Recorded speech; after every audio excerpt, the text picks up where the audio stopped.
সম্প্রতিকালে যুদ্ধের হিসাব নিকাশ আমূল বদলে দিচ্ছে স্বল্প মূল্যের এবং সহজে ব্যবহারযোগ্য ড্রোনের ব্যাপক ব্যবহার।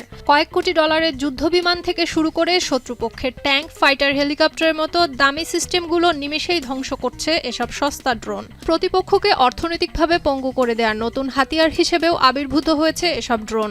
Cost calculation of war. So we have very cheap FPV drones costing just a couple hundred or $1,000, taking out very expensive, very bespoke systems such as tanks, fighter jets, helicopters. And it has only been a few weeks. Nova LED TV, ঝকঝকে ছবি, নিখুঁত শব্দ, 5 বছরের warranty. Nova মানে সঠিক মান, নিশ্চিত সেবা। ইউরোপীয় কমিশনের প্রেসিডেন্ট উর্জুলা ভন ডের লাইন সম্প্রতি জানান, ইউরোপের পূর্বাঞ্চলকে সুরক্ষিত করতে একটি ড্রোন প্রাচীর নির্মাণের সময় এসেছে।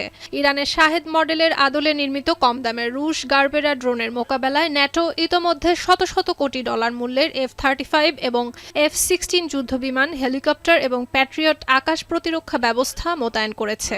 ন্যাটোর এই পদক্ষেপই যুদ্ধের ময়দানে ড্রোনের দাপট সম্পর্কে জানান দেয়। প্রতিপক্ষকে অর্থনৈতিকভাবে ক্লান্ত করার একটি অনন্য কৌশল হয়ে উঠছে আধুনিক ড্রোন যুদ্ধ। কোটি কোটি ডলারের যুদ্ধবিমান বা ক্রুজ ক্ষেপণাস্ত্রের পরিবর্তে সর্বোচ্চ ধ্বংসযজ্ঞ চালাতে মাত্র কয়েক হাজার ডলারের আত্মঘাতী ড্রোনই এখন যথেষ্ট।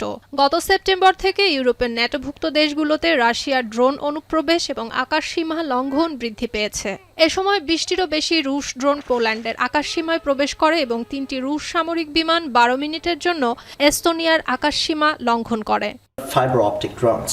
So you're attaching a fiber optic cable on an FPV drone, and now you can transmit data through that fiber optic cable back to the operator.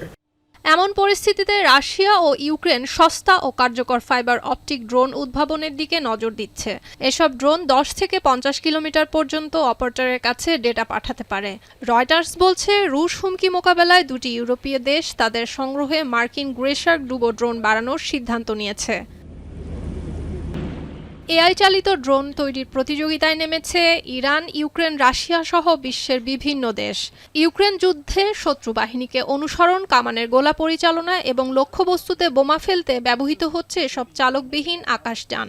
Drone শিল্পের সাথে সংশ্লিষ্টরা বলছেন, ভবিষ্যতে ড্রোন যুদ্ধের কেন্দ্রবিন্দুতে থাকতে পারে এআই সিস্টেম। সুলতানা দিনা, এখন বিশ্ব।